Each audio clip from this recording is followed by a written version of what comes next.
Hey there, hey there, hey there, hey there, good people. This is Jay Jones, better known as Professor J in 2022. This is Jay Jones coming to you live and in full effect. Yes, I am going to make sure I behave today. I don't need you to tell me. Big Brother has already been in the chat. If y'all get up to 40 views tonight, I will act a donkey. So Julius, don't encourage them. I'm just here, just trying to give you what the play-by-play is. It is what it is, and I appreciate those people who are taking time to tune in. This is our third show for the year. Y'all. We're going to get consistent. We're going to get relevant, and we're going to be positive. Yes, Orlando, I will behave tonight. Y'all good people out there. I don't know why y'all think I'm going to act a donkey. Only donkeys act like donkeys, so I'm not going to act like a jackass or a donkey, and I don't know if I can even say jackass on this thing, but I'm here to talk about the relevant things going on in our community. It is what it is, and you know what? Let me go ahead and get my camera view together. Boom, I want to do shots out to the PG, purple and gold. Yes, sir, I am going. I'm not going to go on America After Dark tonight. Bernard Brown, shouts out to you, big brother. It is what it is, and we've been talking about. This is our third episode for the year. What we've been talking about is the what if series. It's the what if series, and basically we're giving shots out to Marvel Comics. Marvel Comics did in the winter of last year, they did a tribute to change ups as far as what if this character was different or what if this scenario was different. And so basically what I've been doing thus far for the year is having what if scenarios and having what if conversations. And so whatever comes to the top of my dome, because what I told my boss man, Julius Hall, what I was going to do is the first month of the year, just kind of shake the ice and kind of build emotions and try to do what I got to do, get my vernacular together, get my vocabulary together, get my act together, get my swag together and everything like that. I was going to take the first month just as practice sessions. Yes, we're going to give you an hour worth of information packed out so you can share with those people out there. I'm not going to talk bad about nobody. I'm not going to cut up. I'm not going to act up, because you know what? I serve a mighty awesome God, and so therefore I'm going to be on my best behavior now. Now, mind you, I will warn you again, if y'all can get me up to 40 views, I might act a donkey. I don't even know. Right now, we right at about 12 listeners right now, so I'm going to be cool, calm, mellow. Just like mellow mushrooms where we had pizza today with my child. I just want to make sure that we're getting the information out. I really don't start talking about sharing information until we hit that 5 minute mark, and we're about 40 seconds away from that. So I'm asking y'all, encouraging y'all, and begging y'all to go out there and share.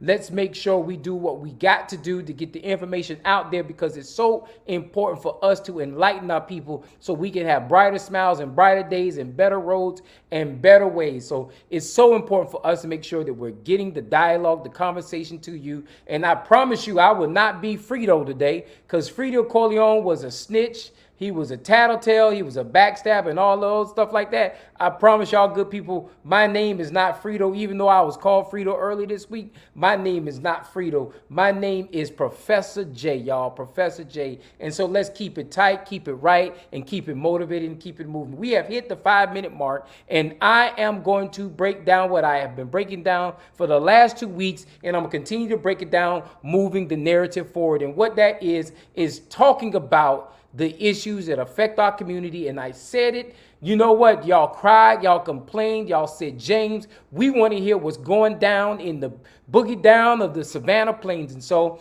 I said this year, what I'm going to do is I'm going to concentrate on Savannah, Georgia, Chatham County, Pooler, Port Wentworth, Thunderbolt, Tybee Island, Garden City, and all those other municipalities that reside right here in the seaport. The seaport, yeah, I said it, the seaport. Shouts out to Beach High School, Windsor Forest High School, Jenkins High School, Johnson High Schools, the Mighty Warriors. I see you, Teray. All those other schools, all those old school schools that did not exist when I was in high school. So I couldn't go out there and say I'm a Tompkins graduate because Tompkins wasn't around when I was in school. Matter of fact, Tompkins was a middle school when I was in middle school. So shouts out to all those people who went to Tompkins High School, and then now it's Woodville Tompkins, and all those old Tompkins graduates for taking the credit for what's going on with Woodville Tompkins. Shouts out to y'all good people too. Shouts out to everybody out there, because you know what we want to do is be very, very, very positive in this conversation. Shouts out to Morgan Freeman down there.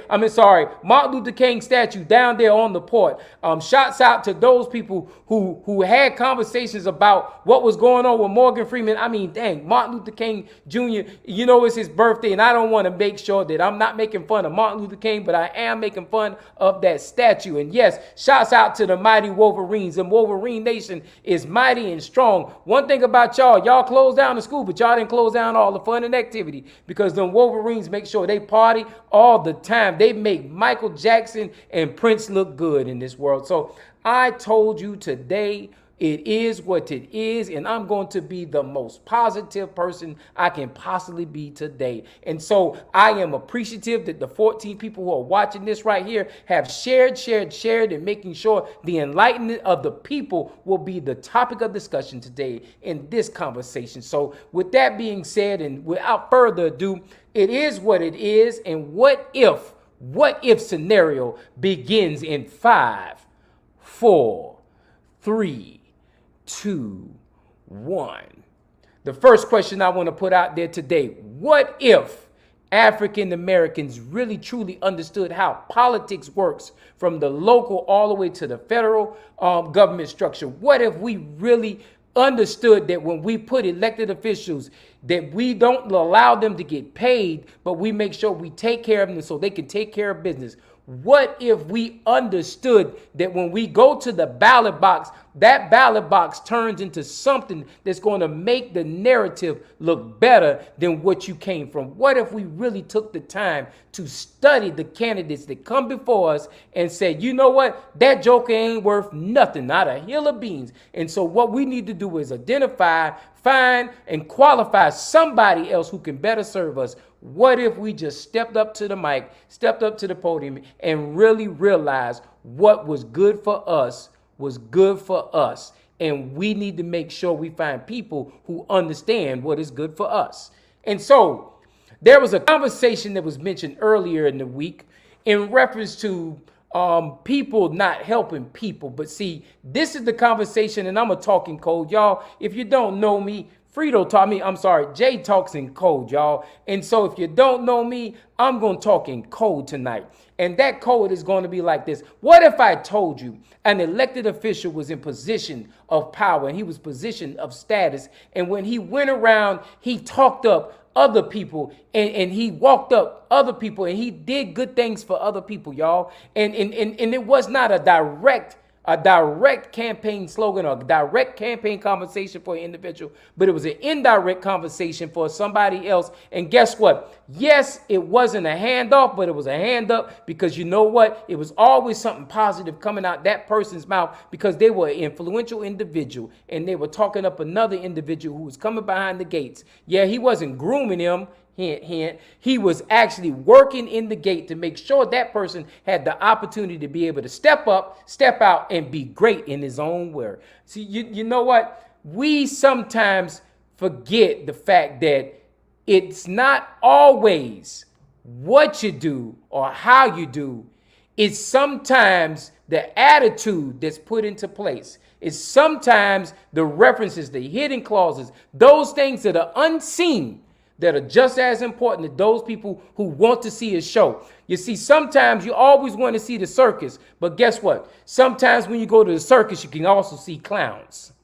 And so my thing is, I don't go to the circus to see the clowns. I don't go to the circus to see animals. I go to the circus to be entertained, y'all. And so guess what? Sometimes we get so caught up in the entertainment of the show that we don't understand that the greater good is just making sure you see the beginning to the end, so you can leave satisfied with something in your heart, something in your mind. I know I sound like I'm rambling. I know I sound like I'm uncouth. I sound like I may not be saying something, they may not be making sense to you. And maybe I'm on purpose doing this not to make any sense, y'all. Because you know what? Sometimes we got to see for what we see. Sometimes we get so caught up in what we see with our eyes that we don't understand that someone is doing something good for you, and someone's doing something great for you, and someone's doing something positive for you. But you know what? We're so caught up in wanting to see the clowns, wanting to see the show, that we forget we were there to have a good time. You see, we got to get past that mission. We got to get past that notion. We got to get past that problem of always wanting to be entertained by clowns, because clowns are funny. Clowns are cute, but clowns have their purpose. And if you really want to see great good, then you get past the clown and you go for the entertainment. You see how I came up with all that stuff right there. And some people got it and some people didn't. But you know what it did? It got my viewership up and up and up. And it's constantly growing. It's constantly growing. So y'all good people keep coming in. Keep coming in, because you know what? I might give y'all good entertainment. If we hit 30, I might give y'all great entertainment. If we hit 40, I might stand up and say hallelujah.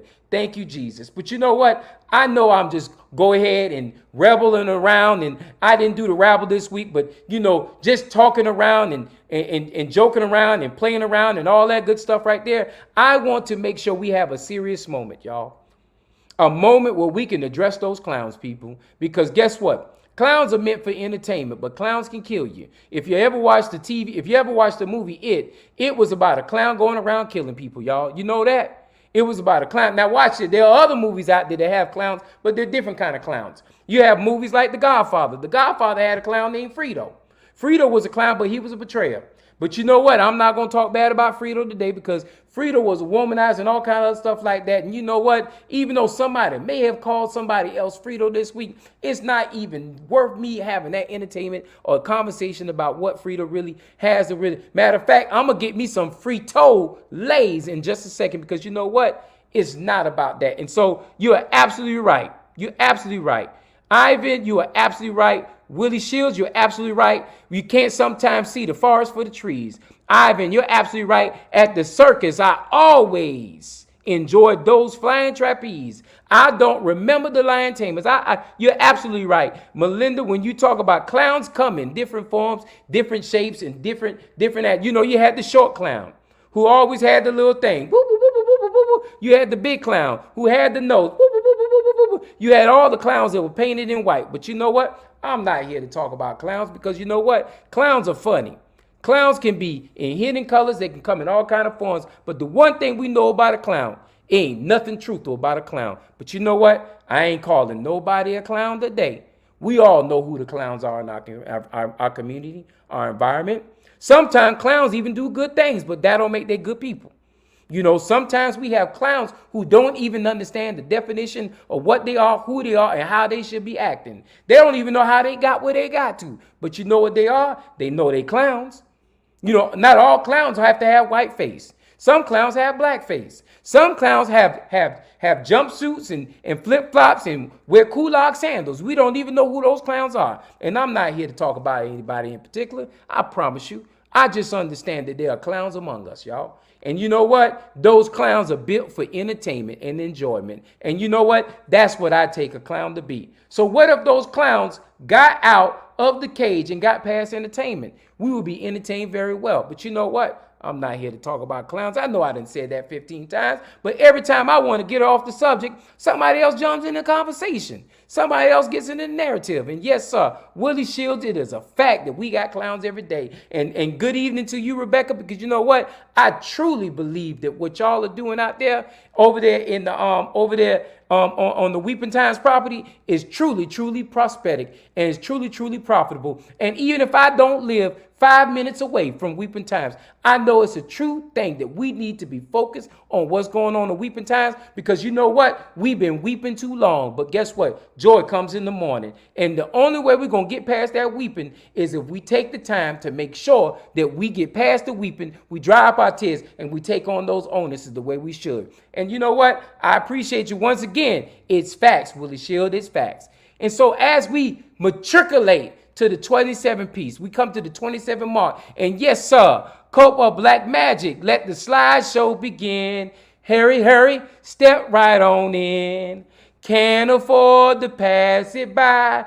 Guaranteed to make you cry. You're absolutely right, Ivan. Yeah, I'm with it. I'm with it. Willie, boy, I tell you, Wednesday night was very informative, and it showed us a light on a lot of tunnels that we needed to see. But see, Willie, you know what? Please, I want to scale back because I don't want to even talk about what happened on Wednesday night, because you know what? What happened on Wednesday night? It wasn't even my conversation. It wasn't my fight. It wasn't even my time. It wasn't even my story. What I want to talk about, because we 16 minutes in, we 28 people deep, and we 4 emojis going strong. I want to make sure we talking about the fact that we have clowns among us, y'all. Sometimes clowns don't even understand how they dress, how they act, and how they walk. Sometimes they do things that they don't even understand what they're doing.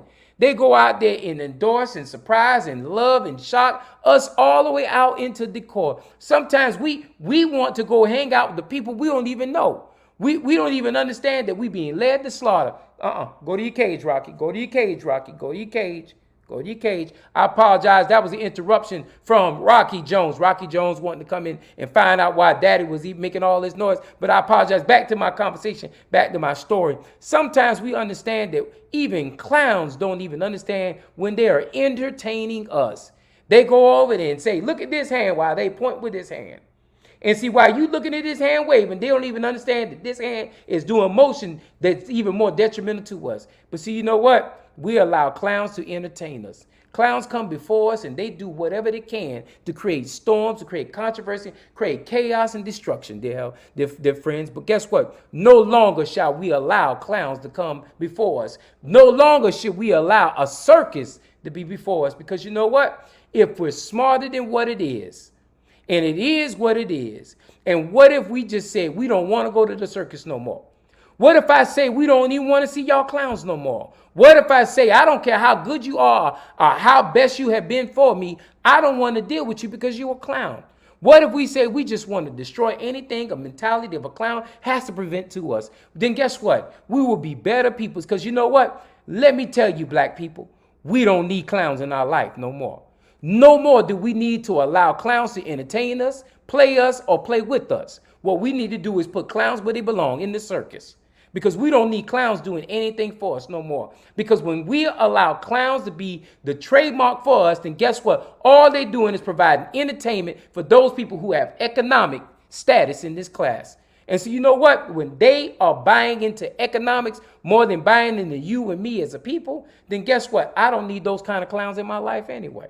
But see, my thing is, guess what? Certain people think that they're the only ones who can create names and narratives. But guess what? I promise you, I'm the inventor of words and the mastermind of subject. And if I need to make sure I create a narrative so sweet and so powerful, they can be destructive, and it can also be powerful, and it can also be enhancement to my people, then I'll do everything I can to make sure I build that narrative that's greater for us. No longer should we be bamboozled, led astray, ran amok, any of those other adjectives that Malcolm X put out there for us, because you know what? It is beyond our subject and is beyond our heart that we should not accept bilingual bull crap.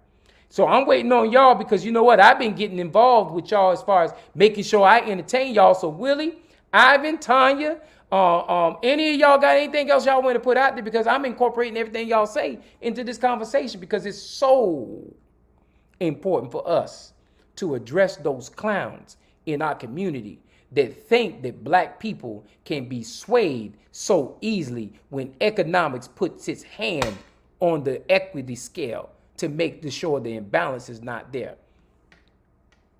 And you're right. Entertain a clown, and guess what? You become the circus. Man, I love that. I'm going to use that. I love that. If you entertain clowns, you're already in the circus. And it's so important for us to make sure that I'm going to take this sip of sweet tea and lemonade. It's so important for us to understand that, guess what? We don't have to have them in our life.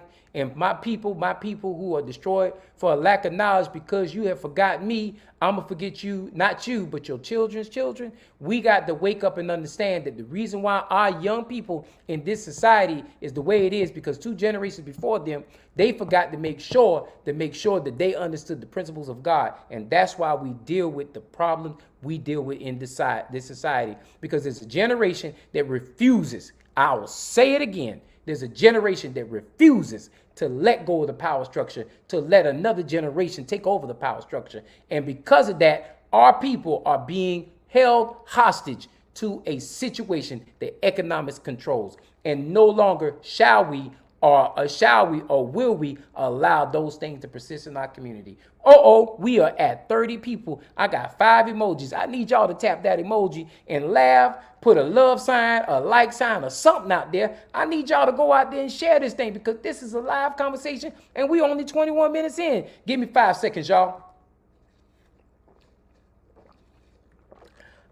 Thank y'all. I appreciate that. It is so important for us to make sure we have this great candid conversation here at this platform. And so what I ask y'all to do, what I beg y'all to do, please give me some comments out there. Please give me some likes out there. Please do me a favor and share and share and share, and let that light bulb, that little eye bulb I'm looking at, I keep a close eye on it. It's trending right now at 29. I need to be at 35. I need to be at 35. So I need y'all good people. Do me a favor. Go out there and share, because it's so important for us to make sure that the message is clear, that we do not need to be entertained no more by clowns in our community. No longer should we allow clowns to sit in elected positions and hold over power, because they don't understand what they need to do. They give economics all the power structure it is, and then guess what? We get left out. So hard. We got to stop this, y'all. We got to make sure we hold them accountable. But if we're not willing to do what we got to do, then we just going to be susceptible to whatever we get. And shots out, I heard a conversation about T-Splosh, but what I heard about T-Splosh was, guess what? Not enough energy was brought into the T-Splosh conversation, because you know what? Not enough projects was put out there across the board. Now, economics is probably mad because guess what? Probably wasn't enough projects to fit their pockets. And so when you understand how politics really works when economics is happy. When economics is mad, then guess what? Politics don't work for us, baby. I don't care about y'all black people getting roadways and infrastructure. I don't care about y'all getting blockage and rocks. I don't care about y'all getting y'all potholes fixed. I don't care about none of that stuff right there. What I care about is making sure economics flows into my pocket, my neighborhood. And sometimes those neighborhoods and those pockets don't belong to us as African Americans. And the reason why, we can even have all the leadership up there that look just like me and you up there that can change the narrative and fix the problem. But guess what? They're too dang scared to go against economics, because they're too dang scared, because when they got to run again, they're too dang scared that they ain't going to be able to have enough money to be able to match the needs of what's going on the other side. But you know what? Y'all don't want to hear this. Y'all want to hear me coon and clown and do everything under the sun, because that's entertainment. That's what we want to see. But what if, I'm going to say it again, what if we really paid attention to politics? What if we got rid of these clowns and we started putting real people from the community that wanted to move the narrative forward? What if we said the clown mentality has to disappear away?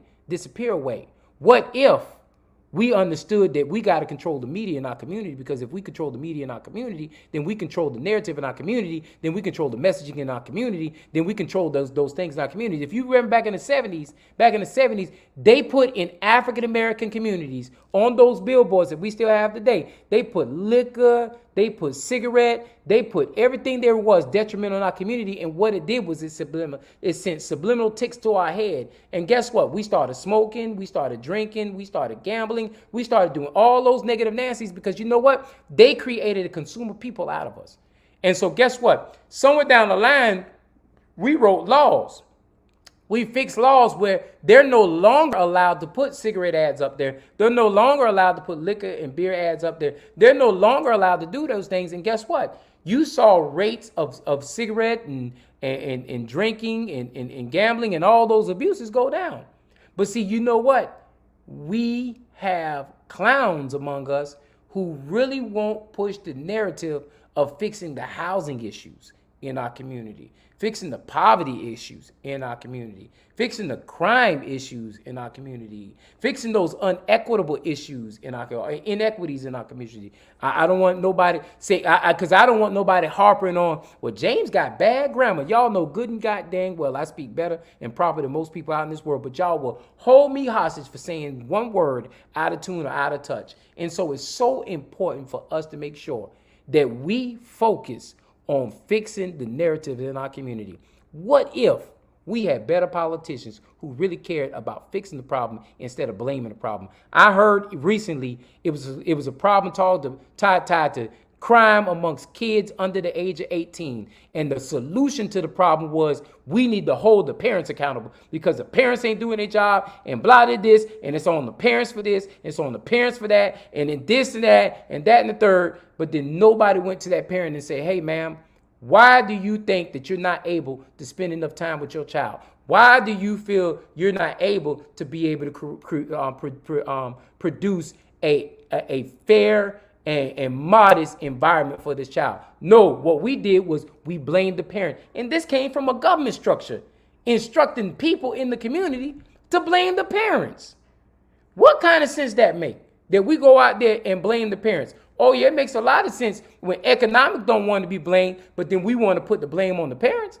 But then my thing is, you don't want to give the parents any real pay so they can actually live in a good environment, so they can have a good system. And then we don't put money in those schools because we want to make sure that they get the same books as everybody else. But we don't put any kind of structures to help the kids. And mental abuse, stress, all those other things are coherent in African-American communities. But what if we took the time to say, rather than taking away resources and we want to put everything equitable and fair across the table, what if we took the time to say, you know what, we need to put more resources in communities that have crime prevalent situations? What if we did that? I guarantee crime will go down, but y'all don't want to have that conversation. Y'all just want to go out there and blame parents. Y'all just want to go out there and have the narrative, push a cycle down on parents, and not even want to try to see what resources the parents may not have when it comes down to it. Now, anybody who's been tied to a PTA know what I'm about to say is probably the God-earnest truth. When you go to urban PTAs, the participation in urban PTAs is not the same as participation in suburban PTAs. Okay, I know I code languaged it. So Ivan, I know you the big scholar. Tanya, I know you the big scholar, but now I know y'all big scholar. So I'm gonna say it hood. Y'all want to make sure that so when I said urban, I meant to say black. Y'all know black communities have higher rate of crimes, higher rate of issues when it comes to housing equities, poverty and stuff like that, but you don't want to put in more resources into those communities. But what if you did? What if you said, look here, man, we're not going to push this equity firm pushing the gay, and we're not going to have this conversation about what we need to do with these resources and what we don't need with the resources. What we're going to do is we're going to put more resources into these urban schools that have crime, poverty issues and everything like that. And what we're going to do is we're going to encourage businesses to come to these schools and become partners with these schools so we can make sure that these kids see people who have jobs, who are doing better, who understand how to break the poverty trend. And guess what? We'll have a reduction in crime. But do we really want to reduce crime,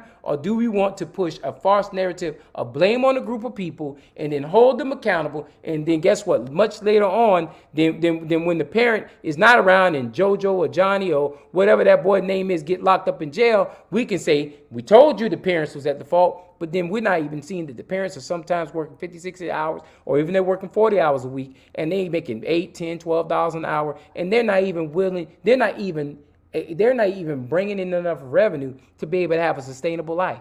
But we don't want to talk about those conversations.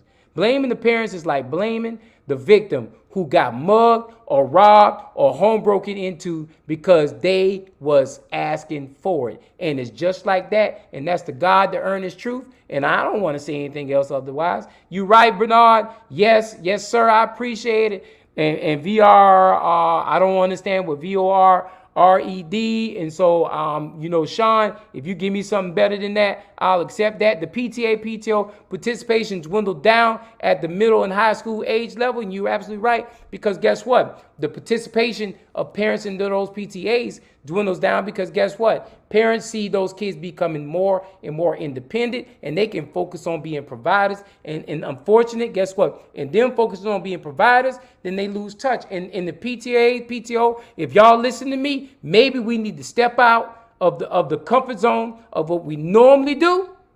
As far as PTA and PTO is concerned, step out. I'm going to say that again because y'all didn't hear me. Step out the norms of what we normally do as PTA and PTO, and we go out there and make sure that we push participation and find means to find parents, to find social barriers to be broken, then maybe we have a better structure of PTA and PTO. Because what I know for a fact is a lot of people ain't trying to participate in PTA and PTO no more because they don't see PTA and PTO being effective as far as what it needs to do for its environment. And that comes from somebody who is tied to a PTA. Sometimes we just look at PTA as just a cover up just to say, well, we want to make sure that these structures are better. And my thing is, and I'm going to tell you straight up, schools out there who have PTAs, maybe we should allow the PTAs to have better access and better conversations and opportunity with those environments so we can have better structures. But you know what? I'm going to leave that alone. My vote in integrity is worth more than cotton candy and popcorn. Too many people get excited when the clowns give them something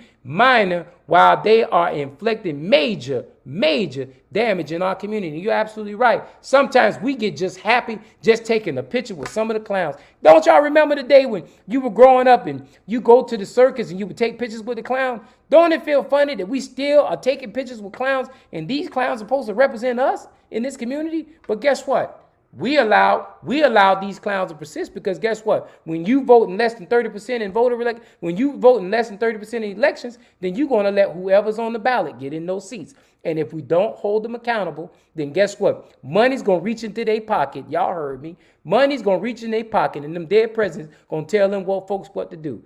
That sounds like subliminal seduction. Subliminal seduction. I know that's a made-up song, but the laws have changed on how to raise these kids. You beat but no, you know I can't talk like that. You beat they tail and you go to jail. Touchdown, brother. You're absolutely right. But you know what? Spare the rod, spoil the child. The Bible taught me that. Spare the rod, spoil the child. The Bible taught me that. But you know what the sad part about that, Bernard, is? The sad part about that is, guess what? In slavery times, they were allowed to beat us for some silly stuff that we did as slaves. But then guess what? We're not allowed to punish our child. But then we're also blamed for why a child does anything criminally intent. That's a sad day in this life, man. But what if we can just do our own thing? What if black people can just do what they would normally do? What if we can be punished the way we used to be punished? And y'all know, y'all know about them extension cord days and all them other stuff like that. You know, hey man, you know, I ain't trying to beat y'all. No, look here, y'all.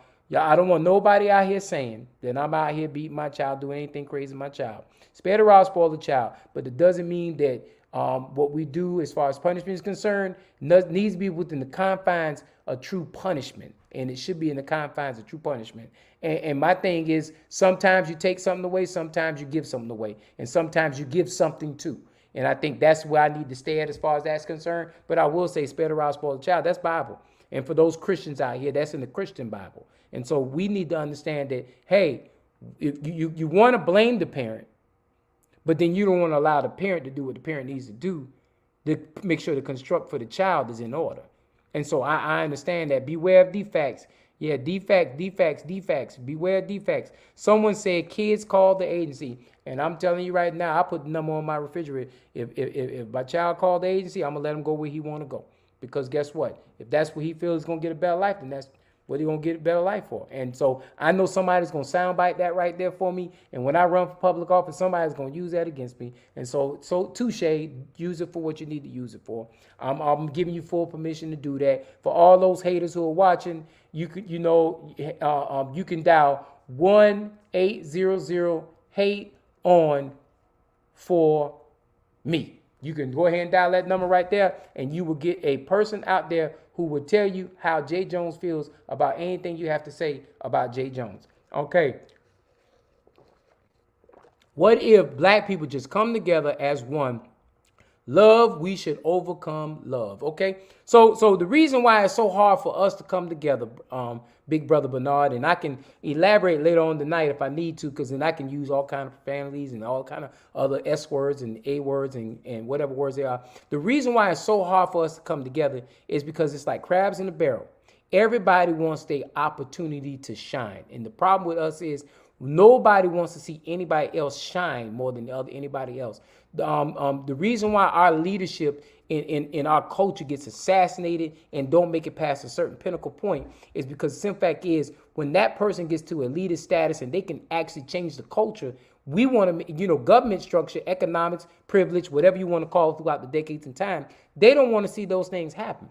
And so what happens is before they can make that pinnacle point of making a positive change, a corrective change, an everlasting change, they are exterminated. And I didn't say assassinated. I didn't say killed off. They are exterminated. And the reason why I say exterminated is because assassinated means you were just assassinated for whatever cause, but extermination is what they're really trying to do when it comes to the African American community. They want to exterminate the existence of African Americans in this community because you know why? You can't tell me when they take the CRT, the critical race theory, and they make it into something where you cannot educate. You can't say that when you're taking away the rights to vote. You can't say that in Lincoln County,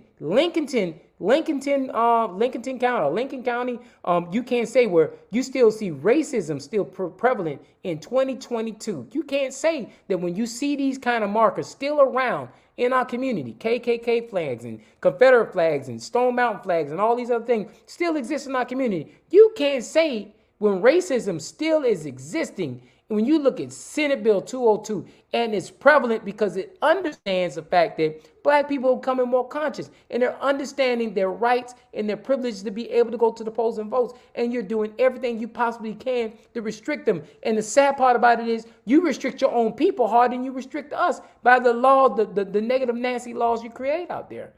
And so when we have these conversations, what if we didn't even try to even think like that? What if we actually was trying to say, well, you know what? What happened in America was we had a higher up rate in turnover when it came to African Americans and it came to people in this great nation as far as voting is concerned. Rather than trying to change the laws and loophole it where you got less people to vote, why not find out why more people showed up to the polls and start buying into some of these reasons why they came up to the polls in the first place?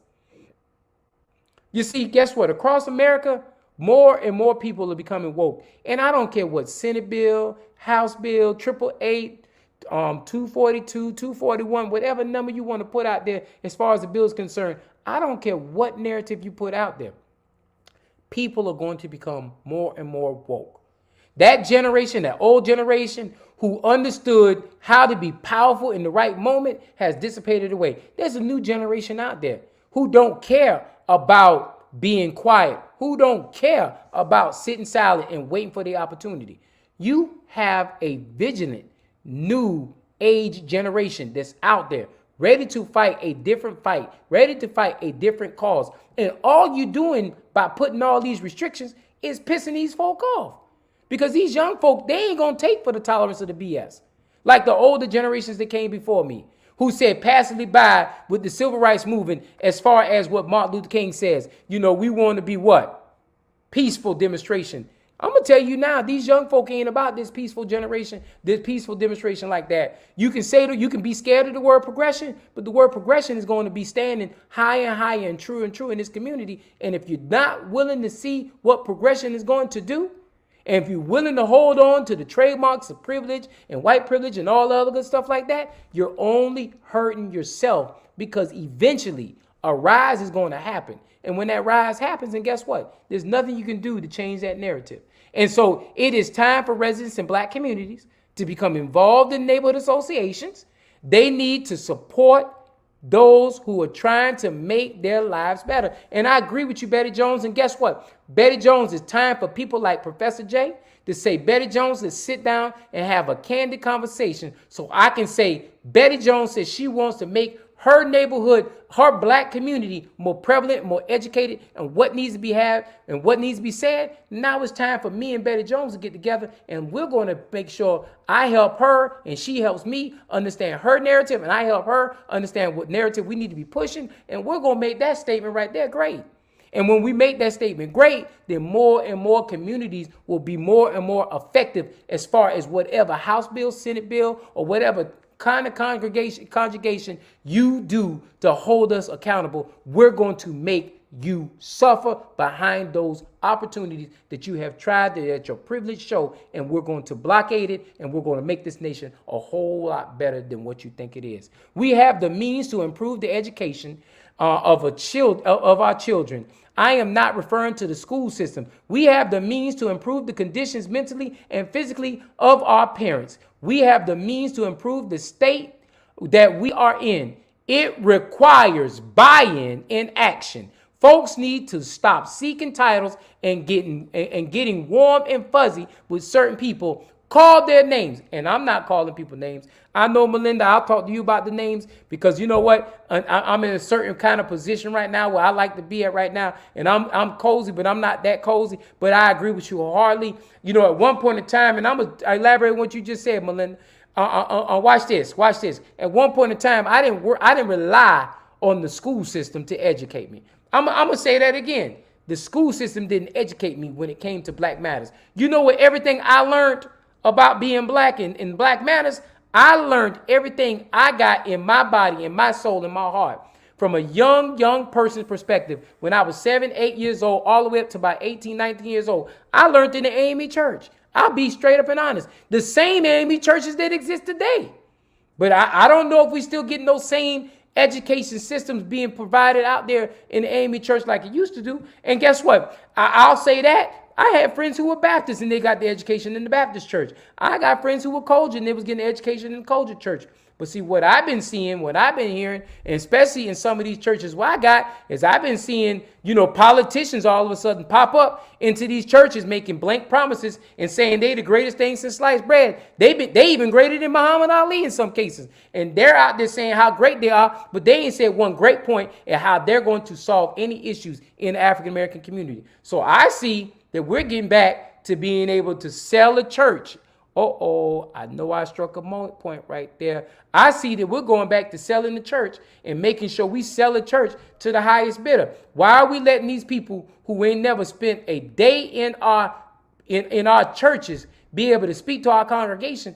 It's blasphemy for me. But you know what? I'm going to sit back and be quiet because I want to make sure I keep my friends in the end. I don't want nobody mad at me. Woe is me. Jay out here talking about my church. No, I'm not talking about your church. I'm just talking about the mission. And my thing is these pastors, if we start allowing all these politicians who have no good intention for us to start visiting our churches and start leaving messages in our churches, and they're not saying anything relevant to moving the narratives in the black community, shame on you. I'll say it again. If we're allowing these politicians, any politician, to walk in our church for the first time, and we don't hold them accountable to making sure they have some kind of subsidy for the black community, shame on you. It is no reason why we should allow anybody in our environment, in our home structure, in those places that we dwell, to hold our message, our embodiment tied to God Almighty. We allow anybody to come into those places that we call the church and give any kind of message, especially if they're not willing to say anything that's going to move the narrative of poverty, homelessness, and any kind of construct that's holding black people down. Privilege has its sight on us, y'all, and they're going to attack us through and through. And if we allow them into our comfort zones, then guess what? You're absolutely right. We are not going to get anywhere. And you are absolutely right. School does not have to be the only place. When are these churches going to open back up? And I'm picking on churches first. And guess what? I'm not just going to pick on churches. I'm talking to community leaders. Because if you don't need a building with 4 walls to do what I'm telling you to do. You can take a park on 37th Street, 38th Street. You can take the park in Can Park. You can take Lake Med, Triple Park, any park in the city of Savannah, Chatham County, anywhere around us. And you can take a group of kids and you can educate them to be better than what they are from where they came from. And it just takes us to take the time to give those messages out there. What if we did that, y'all? What if we took it into account of saying, you know what, the next generation is so important in the African American community, and we want to teach them how to own houses because nobody taught me how to own a house. I didn't own my first house until I was 40 years old. But you know what? My child is not going to own his first house at 40 years old. He's going to own his first house at 18. Why? The only reason why those things can happen is we have to put a plan of action out there and we have to build upon our community. Bernard Brown, I appreciate you saying amen. And Betty Jones, you already know, just say when, and you know I'm going to say how. Because I understand you've already asked me several times about this conversation. Melinda Gwynn, you have too. Dr. Pat Harris, you have too. All y'all have been comfort zone people who are people for their people. And y'all just want to see greater good, not just, and I love y'all 3 women because y'all don't want greater good for yourself. Y'all don't want greater good for even those people before you. Y'all want greater good for the generations that come after, not this current generation, but the generation that's still being raised up in our community. Y'all want to see the greater good. And that's why I appreciate y'all 3 women folk and all those other women folk out here who either turn in or turn out to make sure that our community is doing right by us. But what if we took the time? What if we took the time to do better by us, for us, and around us? What our environment would be like. But you know what? A lot of times, we get caught up in it is what it is, and y'all allow the cycle to continue to rotate and rotate. Like today, yesterday, I was talking to my brother the other day, and we were talking about Caton Homes, and we were talking about behind Caton Homes. There used to be a Boys and Girls Club or some kind of, it's a facility back there that used to have a basketball gym and everything like that. And now the Department of Housing is using it for what? For storage? Why are we taking away environments where young people can flourish and we put it into environments where, guess what? Nobody's able to use it but for storage. It don't make no sense to me. And if I'm lying, please correct me. And I will come on this thing and make a public apology and say it's not being used for storage. It's actually a place where kids can actually play and practice and do things. Because my thing is, last time I looked at it, it was closed up, it was chained up and everything under the sun. But guess what? You know what? Hey, man, we accept what we accept. A lot of folks don't even know what that looks like, Jay. And I understand. And my thing is, whatever I need to do to help people, motivate people, show people, and whatever we need to do collectively, spirit-wise, you know, if we need to have Bible study outside, then we do that. But whatever we have to do to change our environment, to change our world, because my thing is, blaming parents ain't the answer, y'all. And if y'all don't believe me, Put in the tap. Parents blamed for crime. And I guarantee somewhere down the line, you'll find that there's a particular municipality in Chatham County that when they did the study about why we have issues of crime, the biggest solution was blame it on the parents. Blame it on the parents. And so my thing is, when you just make it easy where if you blame the parents and that's the solution, we got a lot of work to do, y'all. And if I'm wrong, once again, if I'm wrong, let me know. This ain't an attack on the police department. This ain't an attack on anybody in any public office. This is just a moral obligation, a conversation that I really want to make sure I have to everybody who's listening. You know I sound like I'm rambling and running my mouth, but it's so important that we understand that the actions we do affect what happens in the future. And if we want a better solution when it comes to crime, we want a better solution when it comes to unemployment, poverty rates and everything like that under the sun, then guess what? We got to start doing what's right. Because if we're not willing to do what's right, then we're just going to keep suffering. And there is money for some who keep certain people in neighborhoods oppressed. Kickbacks and sellouts. Folks know who they are, but prefer the spotlight no matter how temporary. And guess what? Temporary grace is not sufficient. You know, as far as I'm concerned, I've turned down plenty of opportunities, plenty of offers to be able to be in elevated situations, but I much rather make sure I suffer and die with my people, because in the end, I want to make sure I go and spend time with God, my Lord, God Savior, when I retire from this earth. And the only way I can do that is I got to do right. And I don't want to wait till my last minute. I got to ask for forgiveness for all the sins I've done, because that's not fair to me and that's not fair to God. But a lot of people, we out here trusting. A lot of people, we out there think that's delivering for us in this community. A lot of people, we went out there, cheerleaded for, and was talking on behalf of. A lot of those people have sold us out, have gotten kickbacks. And so, and you're right, Betty, we all shoulder some of the blame. And my thing is this, Betty, Melinda, y'all two are neighborhood association presidents. I also talked to Pat Jones, Pat Harris. The three of y'all, what I would like to do is have a sit down conversation, and y'all tell me, y'all instruct me what y'all think are the issues, and I instruct y'all what I feel the issues, and let's all four to get together, or whoever else wants to be at the table, and let's come to a solution. There's a real solution to this problem. But I guarantee it ain't the parents. It ain't the parents. You know, and I can say some of it is the parents, but it ain't all the parents. Probably. And when you got schools that close down at 4 or 5 o'clock and you don't have any after school activities, then guess what? And I ain't got to send you my number. Betty Jones, my number is 912-228-2205. That's 912-228-2205. Orlando or RG, if y'all put my number in the chat line, feel free, Betty, give me a call anytime. Melinda has my number, and so will you have my number, Miss Betty Jones. So I have no problem for anybody to give me a call, and that's a private number. Now, mind you, you call that number and you're not Betty Jones, and you're not Melinda Gwen Thornton, and you come with some about it, we're going to come rowdy. Because that's my phone. I pay that bill, so I got rights to do that. But that's my personal number, and I gave it to you because you know why? I'm an open book, and my number's been public forever. And it seems that what I've learned over time is when you give your number out public, less people will call you. So, I mean, Betty Jones, 912-228-2205. And you can give me a call anytime, Miss Betty Jones. And I'm ready and willing to make sure that whatever we need to do to move your neighborhood forward, Melinda, same conversation. Dr. Pat Harris knows that same conversation to be true. And Rebecca Rose, I appreciate everything you do for us, because, you know, I had a long conversation about you the other day with my good friend Pastor Leonard Smalls. And you are a warrior and you're a true saint. And I appreciate you taking the time to make sure you move those narratives forward. And you know what? That's what I'm going to start doing more often. All these heroes that I never see at these award shows. And then I look, and when I go to all these, NAACP banquets and all these other banquets and all these superheroes that get all these accolades, and I look and say, well, dang, what did they do in the black community? What did they do for black people?